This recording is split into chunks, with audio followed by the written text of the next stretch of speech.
Dear friends and followers, welcome back to my channel and lovely greetings from the brand new Airbus A320 Aerotask flight simulator here in Munich, Germany.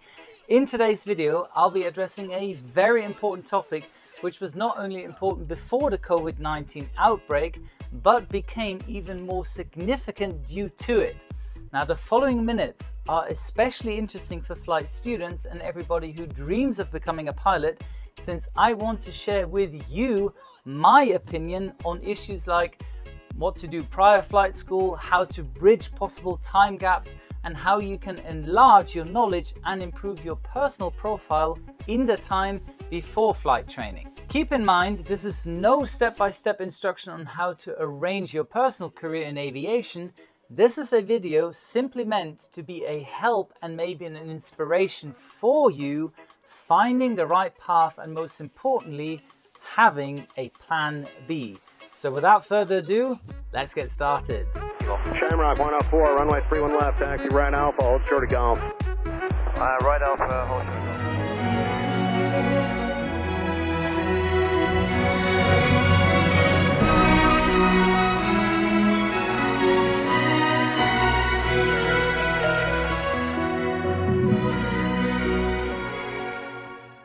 Let's imagine you are sitting in the cockpit of a commercial airliner. Now you're at cruising altitude and you're halfway into the trip. Everything seems to be relatively normal, but all of a sudden you hear a bang followed by a rumbling. Now right after that, all sorts of indications and alarms go off. One engine has caught fire. Now while passengers understandably tend to panic, the pilots are trained to remain calm. Now they are trained to analyze, evaluate, and act accordingly. Now they work through their memory items, quick reference handbooks, and checklists, and will manage the situation in order to ensure that everyone will be back on the ground safely. So pilots are trained to always be ready and adapt to an abnormal situation. Now let's jump back to the beginning of 2020. Now the aviation industry grows rapidly. 2019 was the year with the highest revenue ever, and 2020 was expected to even outperform 2019 by several more $1 billion. Now this growth and the increased demand resulted in a vivid job market, as you could have seen in the past 2 to 3 years. Now then, in January, it was sort of early February, concerns about COVID-19 grew as global awareness was slowly rising. At this point, the consequences for global air travel were difficult to comprehend until border closures, travel restrictions, and hygiene measures made clear that the aviation industry, and especially the passenger sector, will face a very difficult time.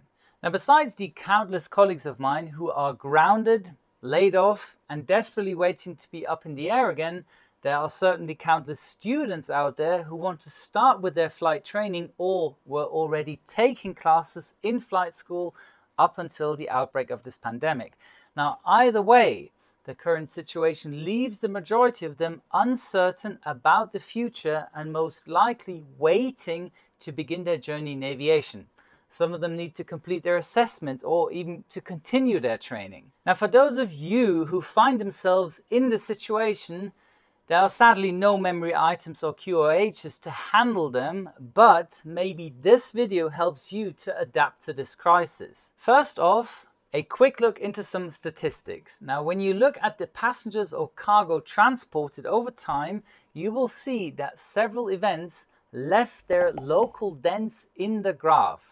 But the overall growth is positive. Now, this not only means that the aviation industry recovered after every crisis, it also shows that every decrease in demand was followed by an increase strong enough to outperform the previous years. Now, of course, referring to statistics will only give you a vague outlook, but in this case, the main message is that better times are to come, but it needs time. And that's the point. Just like it is unclear at the moment which impact this pandemic and the following economic crisis will eventually have on the aviation industry, it is also unclear how long it will take until the industry will have somehow recovered. But other than having uncertainty rule your next months and years to come, let's keep in mind that a pilot has to adapt to all kind of unusual situations like I tried to show you at the beginning of the video. Here are some options worth giving a second thought when it comes to delaying the start of your pilot training, or if you have to bridge some time gaps after the completion of flight school. Number one is, of course, the most obvious option: study something at university or learn a profession. I can imagine that especially when you are young and becoming a pilot has always been your childhood dream, you may ask yourself whether those extra years are necessary and why you shouldn't just start with your flight training right away and so on. Trust me, there are several reasons these extra qualifications are important to consider. Not only do you gain experience throughout the process, you acquire certified skills and qualifications for professions besides being a pilot. Let me briefly explain you why this is so significant. A commercial pilot is able to do his job because there is a demand to transport passengers or cargo from A to B. If for any reason demand drops, or like in the case of COVID-19, restrictions and border closures don't allow for air transportation anymore, the pilot is grounded. At first, grounded for a couple of weeks and maybe months, but in the worst case, he loses his job. Be aware of this really hard fact. A pilot is just a highly trained license holder. The same goes for your medical condition, on which a job in the cockpit is highly dependent on. If for whatever reason you lose your medical, unexpected problems with your eyes and ears, cancer, blood diseases, you name it, the result, you cannot fly. Now, this being said, I think it becomes clear that every qualification a pilot has acquired prior or during his career is a qualification worth having.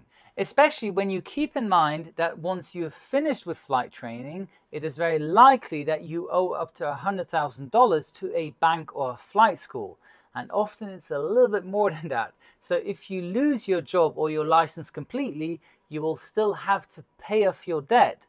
Now, in this case, it is very helpful to resort to those extra qualifications that get you another job with an income high enough to pay off your debt more or less without difficulty. There are countless fields of study and all sorts of professions to choose from, and this option is definitely worth keeping in mind since it could become so important in your future career. And let's be honest, in the end, it is way better to say, look, I didn't need this qualification, but at least I could have used it if necessary, rather than regretting to not have done it. It's better to have than to need.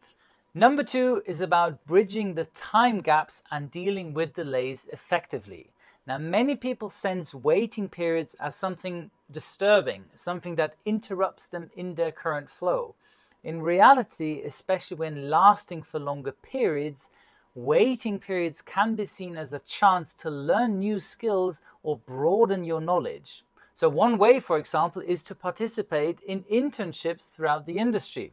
Of course, it doesn't necessarily have to be in aviation. There are plenty different interesting offers out there. Another way to effectively use the time while gaining experience in the world of aviation is to apply for a job as a ramp agent or a flight attendant. Sure, those are pretty stressful jobs and the paychecks aren't always the best, but you are likely to benefit from them like you wouldn't do from any other job with regard to a future career as a pilot. You will learn a lot about the procedures and operations at an airport, how an airport actually works, and how to work together with your colleagues to ensure a smooth process. Now, this experience is of high value since you can benefit from it once you start flying in the right-hand seat, or even prior to that when you face the group exercises during your airline assessment. And the third option is to simply work during the waiting period or prior to flight school in general and save money for the flight school costs. Now, this applies especially to the case in which you are forced to wait because flight schools are closed or aren't accepting any applications, like in the current situation right now. And as I mentioned before, flying isn't cheap and learning it isn't cheap either. So the earlier you start saving, the quicker you will have paid your bills. Work as a flight instructor in a simulator like this one. The money's good and probably the best place to gain experience. Of course, all of these options come in a lot of variations and combinations, and getting in is easier said than done. But I hope this video was a little help for you in terms of finding the path that fits you the most, while on the other hand providing you with the best possible preconditions. Nothing great has ever happened from sitting in front of the TV and binge watching a series or creating TikTok videos. Seriously, mate, what's that all about? Grow up, get off the couch and do something. That's it for today. If you have any more questions or explanatory notes regarding COVID and the flight training, feel free to use the comment section below. And thank you very much for your time. Here's your checklist for today. Subscribe to my channel, check. Activate the notification bell, check. Follow my Instagram account, check. And don't forget, a good pilot is always learning. Wishing you all the best, your Captain Joe.